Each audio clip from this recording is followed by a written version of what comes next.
ನನ್ನ ಹೃದಯವೇ ಒಡೆದಿದೆ.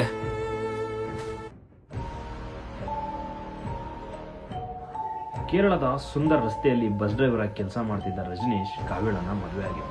ತನ್ನ ಹೆಂಡತಿಯ ಇಚ್ಛೆಯಂತೆ ಅವಳಿಗೆ ಕಂಪ್ಯೂಟರ್ ಟ್ರೈನಿಂಗ್ ಕೂಡ ಮಾಡಿಸಿದ. ಅಲ್ಲೆಲ್ಲೂ ಲೋಕಲ್ಸ್ ಒಳ್ಳೆ ಸಂಬಳ ಸಿಗದ ಕಾರಣ ಹೆಂಡತಿ ಮನವೊಲಿಸಿದ. ನಾನು ಗಲ್ಫ್ಗೆ ಹೋಗಿ ಕೆಲಸ ಮಾಡಬೇಕು ಅಂತ ಅನ್ಕೊಂಡಿದ್ದೀನಿ. ಸಂಪಾದನೆ ಮಾಡ್ತೀನಿ, ಆಮೇಲೆ ಖಂಡಿತ ಮರಳಿ ಬರ್ತೀನಿ. ಗಂಡನಿಗೆ ಸಂಪೂರ್ಣ ಮನಸ್ಸಿಲ್ದಿರೋ ಹೆಂಡತಿಯ ಕಾವ್ಯ ಆಸೆ ಮತ್ತು ಭವಿಷ್ಯದ ಕನಸಿಗೆ ಕೊನೆಗೂ ಮನಸ್ಸು ಮಾಡಿ ವೀಸಾ ಮತ್ತೆ ಪಾಸ್ಪೋರ್ಟ್ನ ಮಾಡಿಸ್ಕೊಟ್ಟಿದ್ದ. ಈ ಕಥೆಯು ಇಲ್ಲಿಂದನೇ ತುಂಬಾನೇ ತಿರುನ ಪಡ್ಕೊಳ್ತದೆ. ಇವರಿಬ್ಬರ ಪ್ರೀತಿಯ ಸಂಕೇತವಾಗಿ ಒಂದು ಮುದ್ದಾದ ಗಂಡು ಮಗುವನ್ನು ರಜನೀಶ್ನ ಕೈಗೆ ಕೊಟ್ಟು ಇವಳು ವಿದೇಶಕ್ಕೆ ಹಾರೇ ಮಗು ಹಾಗೂ ಗಂಡನನ್ನು ಬಿಟ್ಟು ಹಾರದಂತಹ ಕಾವ್ಯಳ ಕತೆ ಮುಂದುವರಿಯುತ್ತೆ ಮುಂದಿನ ಭಾಗದಲ್ಲಿ.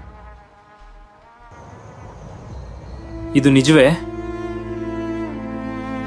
ನನ್ನ ಎಲ್ಲವೂ ಮುಗ್ದೋಯ್ತು.